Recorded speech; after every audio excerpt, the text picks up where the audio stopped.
Hi everyone. So, welcome to the first episode of FMLLE Spotlight. And for those of you that don't know who I am, my name is Alicia and I work with the beautiful Shaneffa to run FMLLE. So I'm now also going to be running these FMLLE Spotlight interviews where the aim is to bring more awareness to the amazing talent and the amazing things that people are doing within the brown community. I think it's such a great platform for all of us to come together, encourage and amplify the talent that we have within the community. And so I've got the privilege to speak to some really cool people from all over the world. And so I'm really excited for you guys to come on this journey with me. So as I'm sure you all know, my guest of today is the beautiful Akanksha Kamath, who is a fashion features editor at Vogue India, and her latest cover interview was Hailey Bieber, which I'm sure we've all seen. I'm so excited to learn more about her, not only about her career and what she does, but about her as a person as well. Hi, Hi, how how are are you? you? I'm good, thank you. How are you? Good. I mean, as good as we can be, right? In a In pandemic. this current situation, I completely agree. I just want to say Yeah. thank you for speaking to me. I know that we've been kind of discussing this for some time now, but it's so great to finally have you on our podcast. So before I kind of get into any of the questions, something that we always ask our female guests is how they've been lately, because I think it's something that we hear on a day-to-day basis, but we don't always listen to the person kind of answering. So I'd love to know how have you been and how have you been coping with the pandemic as it is. I'm glad you asked that because I feel like every email that I start like writing to anyone around the world, I'm like, I hope you're safe and sane because this is not easy. Like even though we are a few of the privileged who still have, we have the privilege to stay put in one place, or we still have Absolutely. work coming in.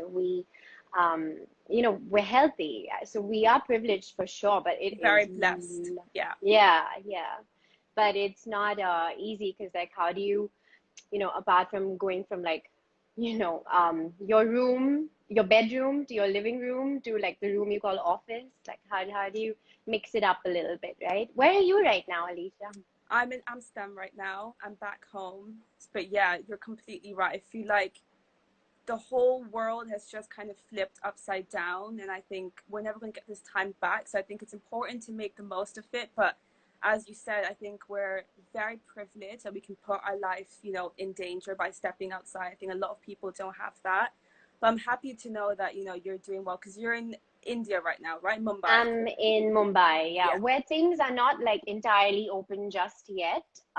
So now we're just starting to meet friends a little bit here and there. absolutely. But mostly it's just indoors, and like you have to mix it up. So obviously I've tried all the Instagram trends of like making banana bread and whatnot. I was just gonna say, I feel like I'm a whole baker at this point, like making all these different cakes and everything. It's so funny because I think we're trying out so many new things during this time, whereas maybe a year ago I was never even attempted to make a banana bread, but now I have. I mean, mine looked great, tasted good, but I swear if I like chucked it at a wall, it would come right back at me and hit me in my face. You know what, banana bread, it looks easy, but when you actually get to baking it, it's so much more difficult than it seems. So respect to Yeah, those people that can get it perfect. But yeah, it's definitely yeah. trial and error. Are Um, you on to making galettes just yet? Because like that's the newest Ooh, thing. no, I haven't. That sounds Yeah. complicated. How has that been? Have you tried it out yet? I haven't, and I think I'm gonna give this a break. I'm gonna stop trying trying these things. There's like a flavor of the month and then flavor of the week. Like I've been trying different things just to Love stay that. sane. Yeah. Yeah, and if you ask me flavor of the week, it's poetry, like Oh, reading poetry. Um, yeah, previously it was like um, there's a show called Lucifer on oh, Netflix. this is season 5 now, I think. I've been hearing a lot about this show. Yeah. Yeah, 2 days ago, season 5. I've finished it. Really? Yeah. You know what? I feel like this is a perfect time to binge watch. Like you can just be in your bed the whole day and just not feel guilty. I mean, sometimes it's okay to do that, I think. Yeah, I think it's okay not to. And actually, I was going through like all the content that you guys put up, and it's so cool. Like I feel like you're really tapping into what it is like right now, you know. Um, Absolutely. yeah, whether it was even Deepa like talking about colorism and things like that, I think those are such important topics to talk about. Absolutely, absolutely. And I think especially now, I think it's so great that we have this platform to bring awareness to these, such important topics. So I'm happy that you appreciate what we've been doing with the whole FML platform. Yeah, yeah. So before I kind of get into your amazing role, your career, your journey, I want to know who is Akanksha, because I think sometimes when we, speak to people, we focus immediately onto their role and their job, but we kind of forget that there's a person behind all of that. So I'd love to know, who is Akanksha and what does a day in the life look like for you? The who is Akanksha part, funnily enough, the way we are with like creative people, a lot of what we do is defined by who we are and vice versa. So, I mean, it does automatically make me talk about my work. So I am a fashion writer and journalist out of Bombay, and I work with Vogue India. It's been about 3, 4 years, but it's been Wow. about 8 years in the industry. And yeah, my day looks like, well, I start my day with, okay, I'll be absolutely honest, okay?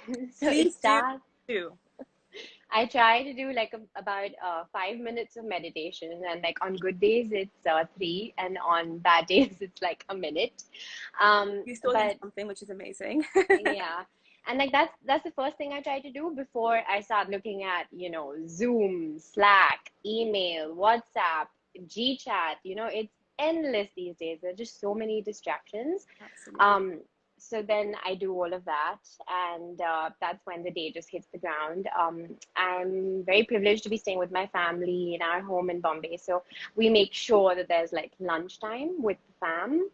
Um, and then in the evening, I try to do some kind of exercise. So either it's like a bar workout, or I do like CrossFit or whatever. But then, to Wow. be absolutely honest, I went on like a 3 day all you can eat bender, which turned That's me every single day, so I can completely relate. exactly. It turned into a month of a bender, if I'm honest. So I'm now finally back into like working out and things. Um, yeah, and then yeah, that's basically my day. That is amazing. I mean, I feel like you are my new role model because I think we all want to kind of start the day with not checking our phone and kind of taking the time out for ourselves. But I'm very guilty of not doing that. I think I'm in this habit now where when you wake up, you check your phone. But I love that you mentioned that you should take, even if it's just a minute in the morning, just to meditate, kind of get your thoughts together, and then kind of go on with your day. I think Yeah, and just like set amazing. the intention for the day before you move from like screen to screen to screen. I've literally just ordered my first pair of anti-glare screen glasses because Oh. I feel like I'm losing my eyesight a little bit. Oh, I'm so happy you mentioned that. I can completely relate. I mean, I'm 22, but I've already got glasses for 2 years now. I think it's the more screen time you have, it's definitely impacting your eyesight in the not the greatest Yeah. ways. Yeah, it's terrible. So, how long did it take you to kind of get into this routine of, you know, like meditating and not checking your phone on a day-to-day basis in the morning? I mean, I started this like pre-COVID times, Oh, wow. where I actually used to, funnily enough, like in those times, I think I needed the meditation more. I just Yeah. needed that like first initial like setting the intention for the day kind of vibe before you enter Bombay traffic. Which is So very I busy, I can imagine. yeah, so I started it a long time ago, but I think recently it's kind of gone down. I don't feel that much of a need to, Mm, I know everyone has like cabin fever setting in and things like or, that. So I think you just have to make sure mix up your routine. yeah. But other than that, it's just something that I've been doing on and off. That's amazing. Yeah, I think once you kind of do it more often it just becomes into a habit. And you're right, I think some days you need it more, and even some months you might need it more than other months. Yeah, But yeah, it's yeah, good yeah, that yeah. you kind of have that flow going on. No, that is, Yeah, I mean, try this app. It's called Headspace. I'm sure you've heard of it. yes, Headspace, everyone uses it. Yeah. Yeah, everyone uses it. And there's a reason, like the days when I'm super lazy, they have Yeah. something called the wake up. So you just like Oh, okay. watch that for like a minute or two, and that itself. And they have like these really cool like sand sculpturists and like people who do tie-dye technique. So it's like a creative process and how people zone into it. So Yeah. sometimes just watching that is a nice beginning to the Yeah, day. no, you're so right. I think these apps, even like YouTube videos, and you've got so many different videos that kind of guide you through meditation. You've got someone speaking in the Yeah. background of kind of guiding you through it. So yeah, I think if you tap into those, I think it's such an easy way to kind of get yourself into the practice. But I guess it's a mindset shift that you need. But I guess it Yeah, takes yeah. time. No, Um, and also like a lot of my so this friend of mine who used to be a colleague and she kind of moved on from Vogue, but she every Friday she sends in like whoever signed up with her, she sends like a inbox email which mm, has everything to do with wellness, everything that she's read, and wow. she does like an edit of everything that she's read, and um and then she gives you like ideas of like how you can feel better. So it could be anything from like changing your wallpaper to like adult coloring books to like how to make your shower more mindful, just silly Small things like things like that. that in your routine, absolutely, yeah. Yeah. And just because she puts it in an email and she's like, okay, try this for this week. And I'm like, okay, Mm. yes, I'm gonna do it. That's amazing. Oh, I love the idea of having on a weekly email. And I think you're so Yeah. right with it's just small tweaks that you can make in your routine that make the biggest difference. But I guess it's just taking that step and actually getting to it. Mm. And then I think it becomes easier as it goes. But yeah, it's definitely a mindset change. But I think it's really inspiring that you've kind of spoken about that because I think people during this time, it can be super, super lazy or they can be really productive. But I think it's finding that balance where you're kind of hitting both in a way, I guess. Yeah, yeah, yeah, yeah. Yeah.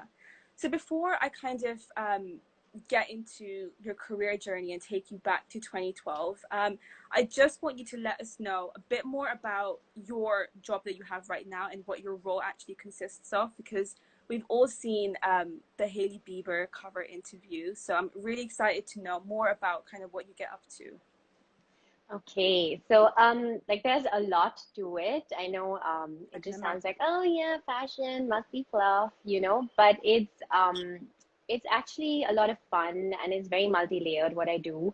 I am essentially a writer, but as part of being a fashion journalist and a writer, what you have to do is, of course, like a lot of interviews. Sometimes it's Absolutely. very fun interviews like Hailey Bieber, Yeah. and a lot of like you try and figure out the trends around you, what are you surrounded by, also understanding what people are shopping and why they're shopping it. And I mean, especially right now, we are in a pandemic, and nobody is going to be opening up their wallets that easily. But how do you get people to do that? Because at the end of the day, like the fashion industry depends on the crafts people, Yeah. who have had a really hard time in India during this time. And a lot of the local labels, like these small time labels, who are so talented, but Yeah. like, who's going to shop them? Yeah. So kind of like creating campaigns around this kind of stuff. So we at Vogue are doing something called To India with Love, where we're trying to spotlight the crafts people who Oh, make wow. the collections of like people abroad, like Dior, Gucci, Dolce and Gabbana, all of them get their embroideries and everything done in India. Of course. Um, so, like just picking up on these kind of things, like what's happening around us and just Mhm. channeling it into, what people, think is fluff as fashion. A lot more than that. A lot more than that. I just Yeah. feel like it's, you have to get the economic wheels churning, and these are the small ways that we can do it as part of the industry. Absolutely. And yeah, and like another story that came out of these times, like I was talking to my editor, and we were like, nobody is wearing jeans anymore. Like that used to be. That used to be That used very in. Yeah, that used to be the one thing that we would wear constantly, like the most hard-working item in your closet. Absolutely. And now it's like, no waists, elastic waists, preferably expandable so I can eat that pizza at lunch. Not, You not, know, not like bulging out. exactly, like Joey pants. Um, so we were like, okay, maybe there's a story in that. Maybe with a crisis like this or any other crisis historically, there's always a new look, there's always a new silhouette that comes out. So like going forward, is a new silhouette something that's like waste free, you know? Um, so you just have to kind of like read what's happening around you. And of course, the Hailey Bieber interview was an exciting point. Yeah, I can tell you more about it if you want, but I feel Yeah, like I'm please, talking. please go for it. Yeah, I'd love to hear more about it. Well, okay, so she was I think in the Bahamas. Lucky Wow. lucky people in America. Lucky, yes, as usual. Yeah. And so it was like what, my 6 a.m. So I'd woken up at 5 a.m. Wow, I okay. had like a coffee cup the size of my face. I'm not even kidding. And Trying to keep yourself awake, I can totally relate to that, yeah. yeah, yeah. And and she's there in the Bahamas in like a blue bikini talking to Relaxing. me. And I'm like, oh my God, literally, like I had 5 cookies last night. Don't do this to me. But she's stunning. She's so stunning, like absolutely flawless skin and just such a chilled vibe. Yeah. And sadly, no Justin Bieber in the background. Oh. But yeah, it was a really good chat. And it was also, I think, a good time to speak to her because she was Yeah, so deep in the conversation on Black Lives Matter. she is. I've seen that, yeah. Yeah, so it was a very open and honest chat, even a lot about that. Yeah, More than her relationship with Justin Bieber and stuff. It was more about things like that. yeah. No, I think it's so important that you kind of focus on her as a person rather than associating her with obviously her partner. But I'm curious to know, so obviously it was done through Zoom or through Skype, and do you usually have your interviews face to face? Yeah, always. So this was the first time that it was obviously done Yeah, and online. it was actually very bizarre because especially for a cover interview, like you need to have a lot of that background stuff. Like you Of want course. to know, what, as I said earlier, like what they've ordered for their lunch, or like what they are looking like, or The like what's small their body details that you language. find out. Yeah, Yeah, or like what music she wants to play at the set while she's shooting. Like these things are so important to make a story. absolutely. Um, you pull out so much more than just what they say. So this was definitely a first, but I feel like especially now, because we're not able to be on set or like interview people in their homes or offices or whatever, you know, we're still reaching out to people around the Mhm. world, and it's costing them less than anything ever before to just reply to you or be a part of anything that you're doing. Absolutely. So I just feel like everything's opening up a bit. It's all a bit borderless, which is very nice. It's good, isn't it? I think it's a good change. I think people, there's no more excuses in a way because you can. It's so easy to access someone through Instagram or other means of platforms that it's just Yeah, I'm just like sliding a into people's sliding in. Yeah, DMs. exactly. No, I'm really happy to know that you've kind of adapted really well to this change because I think for other people it's a drastic change, but I think it's good to see that people are adapting to kind of this new normal in a way, I guess. Yeah, I mean, I feel like you have to, even though sometimes it's just like, you're just like playing missed call with lots of people, or like when you're in like really shady internet and like someone's face is just like, It gets really like blurry and you kind of like, what's happening here? Yeah. it's the worst. Like tech problems are the most frustrating, but yeah, it's been easy so far. Yeah, no, that's really, really good. So I kind of want to take you onto the time machine, but back in time. I want to go to 2012, which is, of course, where you started your internship at Vogue. I'd love for you to tell us kind of, I guess, how that journey was and how you kind of wanted, like, you realized that you wanted to study fashion, because I know that you had a little bit of a change of mind in terms of focusing more on the journalism side of fashion. Yeah, yeah, So yeah. I'd love for you to take us back to that time and kind of guide us through kind of how you got from an internship at Vogue to obviously your role now? Um, so I mean, I was very privileged in a sense because so my dad also is in like the media and advertising Oh, industry, okay. and they come from the thinking that, the minute you are 18, 19, you should be working. Yeah. And so I was kind of like told, oh, hey, you need to go and work intern. And I was like, yeah, okay, cool. And like I was one of the only people amongst all my friends in college who was interning at that time. Oh, wow. And Okay. yeah, and I mean, speaking of like lucky and privilege, my dad literally had to call up a few people, and I landed People. up at I landed up at Vogue, honestly. But beyond that point, like it's what I did with that, I hustled hard, to be very honest. I was in between two departments. I was torn between beauty and fashion, and I was working for both, and you know, um, it was hectic as I hell. can imagine. Yeah, two departments seems like a lot to take in. Yeah, yeah. But I was, like you're really hungry to do things and you're really hungry to perform. And I Especially feel at that like, young age, you want to do as much as you can. Yeah. exactly. So I did that, and then I went back to normal college life. And then the minute I graduated, I just knew that this is literally all I want to do. I knew fashion, I know fashion, I know writing. I've always been a writer, and I was just like, okay, L India is looking for interns. I'm going there. Um, I got hired pretty quickly. The editor in chief, who was leaving about 3 months into my internship, made sure she hired me before she left. So I got very lucky. Um, and then it was just a matter of learning on the job because I didn't know anything. I hadn't studied fashion communication. I'd done English literature in college, but writing is as far as it goes. Of course.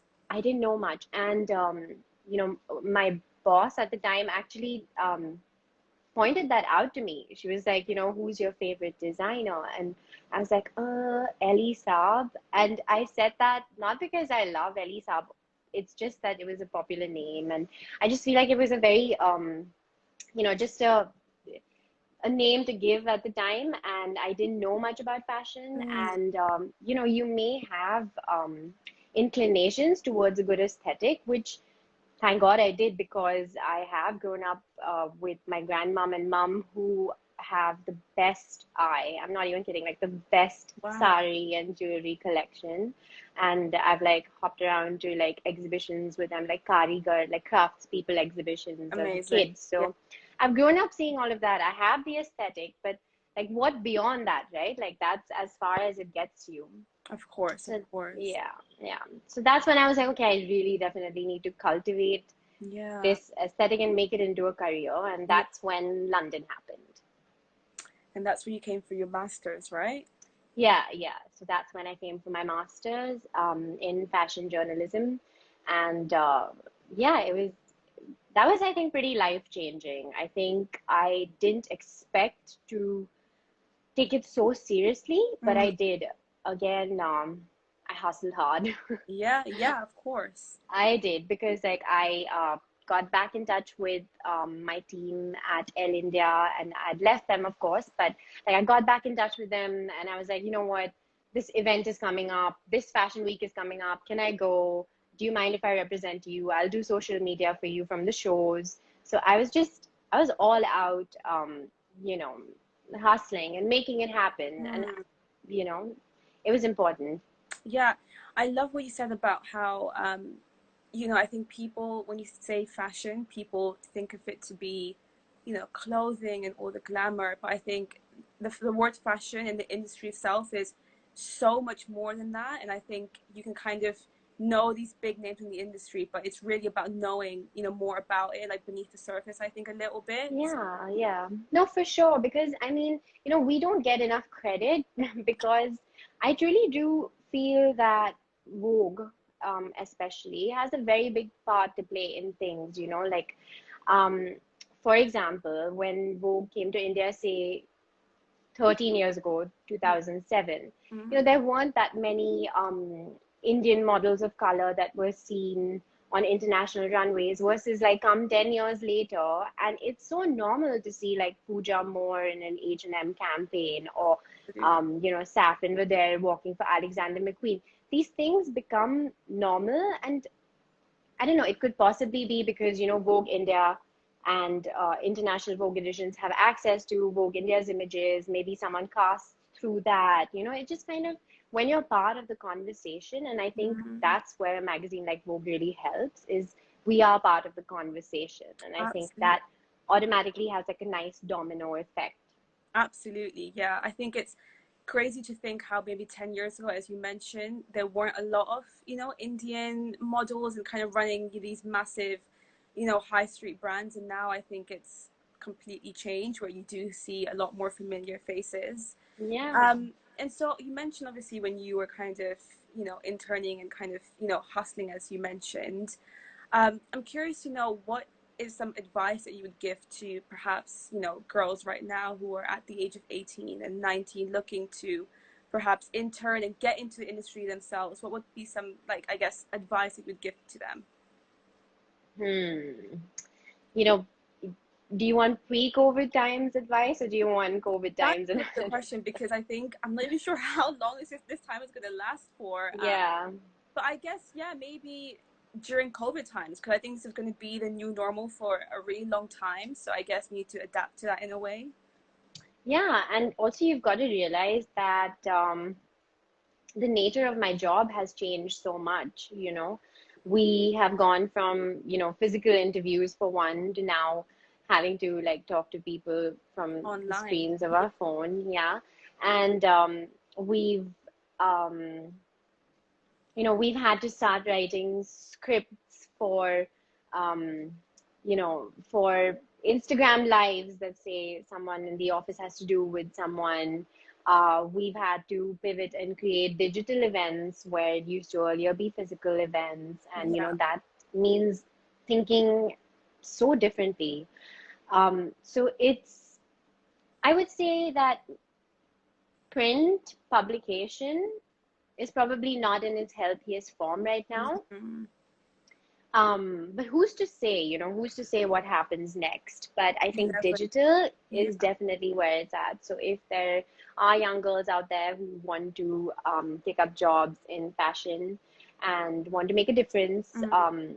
I think now is the time, in the sense that if you are looking to put the conversation in the place where it belongs, where fashion can be, almost for a cause, then now is the time for sure. But I think digital is probably the best bet. Where it is now. Yeah. Yeah, I think yeah, that's like the new kind of up and coming normal in a way, but I think as you mentioned, kind of the new industry that people kind of should be looking into. So on the topic of kind of the pandemic and what's going on, what do you think the fashion in the future is going to look like? Which mm. is a big question because I think it's quite unclear right now. But yeah, I just want to know what your kind of thoughts are on that. I would say, of course, we're going to start with what people are going to be shopping.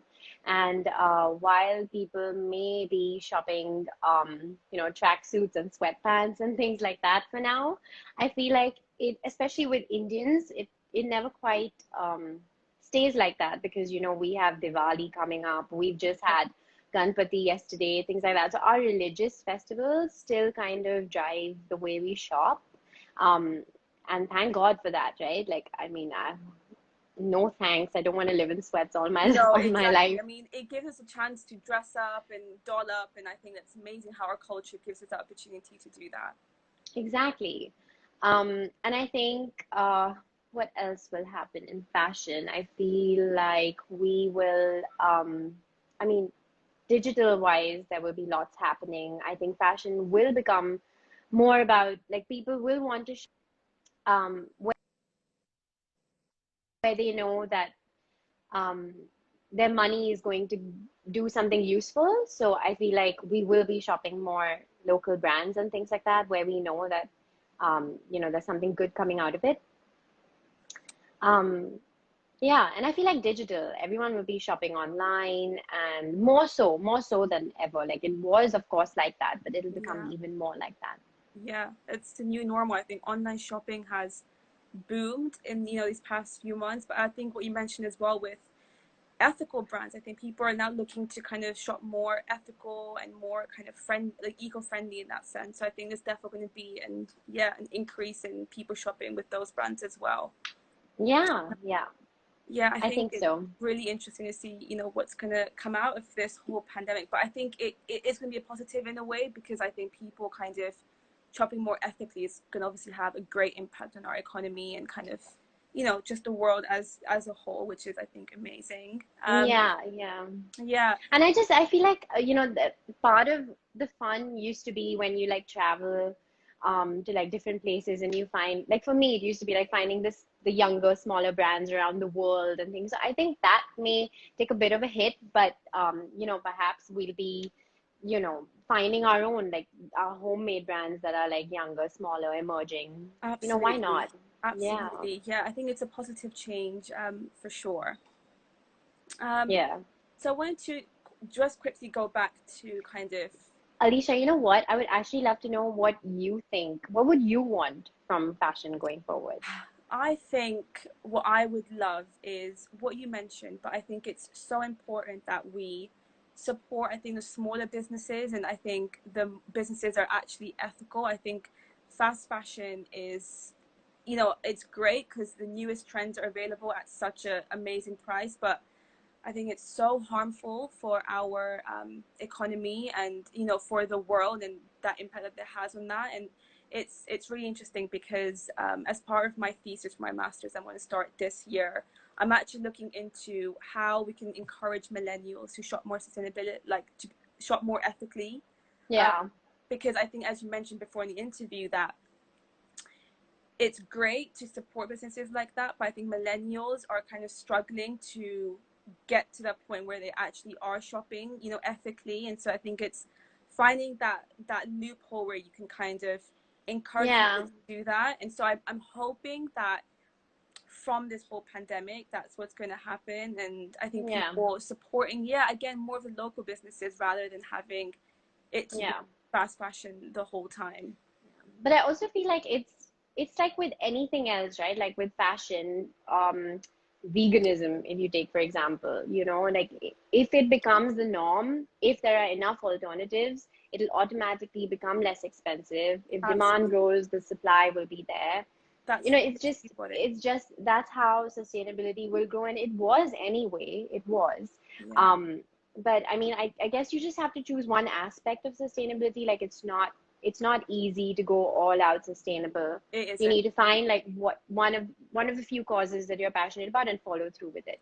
Absolutely. And I think people make it more complex in their minds where, even something as simple as using a bamboo toothbrush, for example, seems like Yeah, horrible, because I mean, I'm guilty of that. I have an electric toothbrush, but in reality, I think it's just having that shift of mindset where, as you said, picking, a few things here and there and just going through with it. But even yeah, things like recycling your clothes, for example, and upcycling and all of that, do we yeah, need all the clothes that we have in our wardrobe? Maybe, like potentially not. But I think it's, again, kind of getting to the yeah. mindset of just being a bit more. But I don't know if you guys have that, but like we've in India, especially, like we've all grown up kind of wearing hand-me-downs. Like I've definitely shared clothes with my cousin sister, or like given my old clothes to people, girls who are my mom's friends' daughters who are like 20, 21, and like passed it on.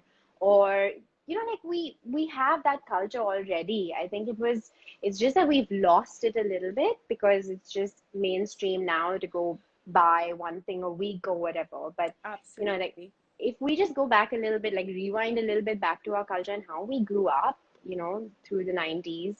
You're so right. I think because my cousin sister, she's I think 10 years old. She's in India right now in Delhi, and all of my old dresses and my sister's old dresses that we have worn once or twice, we're passing it down to her because what you mentioned, they're in perfect condition, nothing's wrong with them. But I think Yeah. in our culture that's quite common, but for Dutch people that is not really a thing. It's more so, you wear it a few times and it's kind of in your closet, kind of just thrown away, and then you buy Yeah. something new. But I think it's such a waste to be living like that. But I guess it's Yeah, but we are all guilty of it, like we yeah, are that is very all true. guilty of it. Even I'm Yeah. guilty of that myself as well. So I think it's Yeah. going to take a long time for people to get into the mindset of upcycling and passing their clothes down and whatnot. But I'm Yeah. hoping that out of this whole pandemic, that is, one step closer to that actually happening. Yeah. But No, I feel like automatically during this time, the few things that I have shopped, have been from local labels. It just so happens because like they're giving me the incentive of like steep sales. So why not? Like if you're a designer that I would anyway love to shop and you're now on sale, why not? Like I will add to cart. And and the whole, especially during this time, like the excitement of dressing up to go to work or looking like having something new and things like that, it's kind of gone. So, you don't really need to be buying that much more.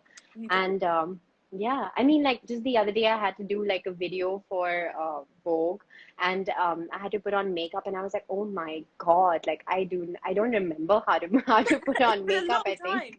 it's been so long, but I'm reaching that point where I'm so comfortable with this that I'm almost like, oh, I hope this is normal. We're This will so be the, used to it now. And it's funny that you mentioned, because when you're having these for work, even having these Zoom calls, like you can be in your pajamas in the bottom, and then on the top you just put a top and you put some makeup on, which is, yeah, as you said, the new normal. I think we've been used to this for almost a year now, which is crazy. But yeah, I guess it's kind of becoming into the routine of what's going to happen, I yeah, guess. yeah. 21 days is a habit, but like 5 months is a life change. It's a So life change. It yeah, really is. It really is. Um, yeah, yeah. well, I'd love to keep speaking to you. I think we can literally speak for ages and ages. But before I do end the interview, something that I'd love to know is, what is a personal mantra that you live by? Hmm. Oh my God, I think I'm still discovering it, but I feel like it's so important to be kind, to the people around you, like build the people around you, help everyone. Don't count the number of helps you're giving out, but help everyone. Um, you will come across like snobbery, fashion snobbery. It's a legit thing. Um, but you kind of have to not take it personally unless it's meant personally. Then, don't take that. Give it Um, back. give it back. But yeah, I think just be kind, be helpful. I mean, be the most helpful person in the room. You have nothing to lose, literally nothing. I love that, because I think especially in this time right now, people, you don't know what's happening with their mental health and what people are kind of going through. So I think it's really important to, I think, be the light for someone and just to spread kindness, as you said. Yeah, yeah, No, I love that. absolutely. That's really positive. Well, Akanksha, it's been so amazing speaking to you. I know that I've taken so much from this conversation. I've learned so much. I'm sure people that are watching as well have as well. I'm Um, so glad. yeah, and thank you once again for wanting to speak to me and coming onto FMLLE. I think it's a really inspiring conversation that we've had today. Um, Yeah, I won't take up too much of your time, but I hope you have an amazing rest of the evening. And you I'm too. sure we'll speak again sometime soon. Yeah, for sure. I like your backdrop. Is that like your Thank you. wardrobe It's my wardrobe on the literally move? like wardrobe with my favorite pieces on it. So I've kind of got that as my colorful background. Nice. Thank This you. is Thank this is my literally my makeup mirror, which is why there's so much light on No, my I was gonna face. say your lighting is perfect. Like, I was like, what? I don't. This is such a weird time because like the sun starts to set anytime soon. because in So I was like, India oh it's my God. 5:30 now, right, or something around that. Yeah, about that much. Yeah, Yeah, I'm very bright because it's two. What is it? Yeah, 2:40 here, so it's yeah. like daytime here right now. So But that's is it fine. is it completely open? Is Amsterdam completely open and everything's up and running? You know what it is? I think now we had a press conference recently, and it's kind of going back in decline now because the cases are increasing quite a bit. So it is up and about. People are just living their lives. Like, people are not even really wearing masks at all anymore. I think mainly like public transportation, but I'd say it's definitely a lot more open than it was a couple of months ago, but the cases are just still on, still increasing. So Oh, yeah, and India, that's yeah. still quite bad, isn't it? Yeah. No, it's really bad. Yeah. I mean, things are opening up now, I think. But there's this meme that's going around that says, maybe you're over Corona, but Corona isn't It's over. over you. That's Yeah. so true. But you want Yeah, it to be over you, but it's just sticking and it's just not going away. no. But I feel like mentally I've moved on, so I'm kind of like going out and meeting people and things like that, but obviously like being careful while doing that. That's really important. Yeah. I mean, I think as Yeah. long as you're staying, if you've got a mask on and you're staying, safe and you're not being ridiculous, like going clubbing and doing stuff like that, Mm. then there's no. I've got my going out masks ready. Oh, I Now just love the that. restaurants need to open up. So once they open up, I'm going to see you in a beautiful mask in the Yeah. clubs. No, I love that. That's amazing. Yeah. Yeah, fingers crossed that happens soon, but who knows what's going to happen. Who knows, man? Who knows? Yeah. But see you hopefully in Yes, 2021. absolutely, absolutely. Have a lovely rest of the evening, and yeah, we'll definitely speak soon. Yeah, take care. Bye. It's lovely speaking to you. Bye. Bye. Bye, Alicia. Bye.